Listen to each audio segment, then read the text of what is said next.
heading into the number one team in the conference, were you expecting to throw a complete game? Randy kind of mentioned that he was expecting you to go 130 today.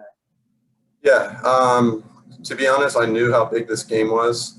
I know, looking at the bracket and everything, I know that this is going to, make our road to the championship game a little bit more easy if we can get this win under our belts. And so going into it, I knew that. And so I had a purpose for every single pitch that I threw tonight. And, I gave it everything that I had tonight. Cody Nesper, go ahead. Hey, Jackson, what's it like having to face the same team 2 starts in a row? That's not something you do a lot in college. Yeah, it was definitely interesting when the tournament bracket came out, and I noticed that we were on the same side as them, and if we were to win the play-in game, that we'd be playing them.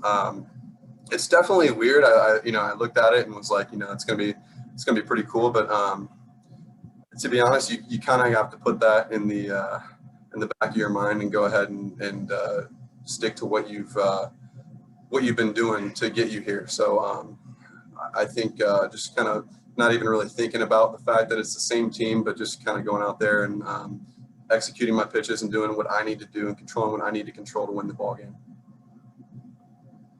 Kevin Kinder, you're next. Jackson, ordinarily the end of the 7th, 8th inning have usually been kind of your stopping point. Did you do anything mentally different preparing, saying, hey, I've got to work through that? I've got to be ready to go deep in the 8th, or, as it turned out tonight, get the complete game? Yeah, this is similar to anything in that if you do something for a while and you make adjustments off of what you're doing. Like I've been sent back out for the 9th inning and sent back out for the 8th inning a couple times, and on most of those starts, I think about I probably have 1 hitter left or whatever. I told myself after the last time that happened that if I were to be sent back out late in the game, that's going to be put to the complete back burner, and I'm going to be only focusing on executing pitches, and that's what I'd focused on when I went back out there for the 9th. And I told Coach Mazey after the 8th inning ended that I don't care what the pitch count numbers look like. I feel great. My body feels great. So I'm really happy with how today turned out. Sam Caniglio, go ahead. Later on, as it looked like you're almost kind of getting tired of getting yourself into some pinches, like I believe it was the 7th of the 8th inning, gave up a single right on the leadoff, and then you ended up striking out the side. I mean, what kind of a mental zone were you in today? When you're faced with adversity or any type of runners get on, that's the time to bear down and focus even more, and figure out how you need to execute those pitches. And so when there were a couple times the runners got on tonight, I put a couple people on via free passes, which is never good, but eliminating the free passes and eliminating the damage that the free passes could bring about was pretty huge. But like I said, once I got deeper into the game, I felt like I understood my body even more and more as the innings went on, and I felt better in the 8th and 9th innings than I did 1 through 7. So I was set on finishing this ball game tonight.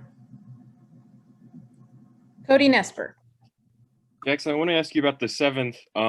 You pick the guy off second, they load the bases, you get out of it. First, how do you work through that inning, a high pressure inning like that?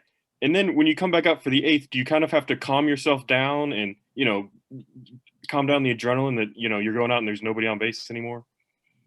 To an extent, but that's what the between the innings are for. When I'm sitting down in the dugout and getting some water, and that's what I do when I'm sitting over there in between innings, is just kind of clearing my head and focusing on the task at hand. Because when you get caught up on oh my God, that was kind of close. We had runners on all bases. And you're not going to have success that way. You have to find a way to shift all your thoughts towards some sort of positive, and I think I did that great tonight. Our final question tonight will come from Nick Farrell. So, Jackson, a bigger picture question here. How meaningful is this win for this team that's gone through so many hardships this year to be in this position now?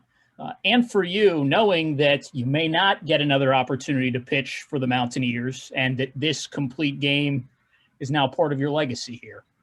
Yeah, going into the game, I knew that that one, the team needed to win to get our foot in the door at a potential championship berth. That a win tonight is going to make the route way easier than coming out of the losing bracket. So I knew the severity of the game, and then for myself, that could very well have been my last time pitching as a Mountaineer. So all those facts come together, and I was very aware of both of those. And my mindset going into the game was I'm gonna leave everything I got out on the field. I'm gonna wear my heart on the sleeve, and that's exactly what I did.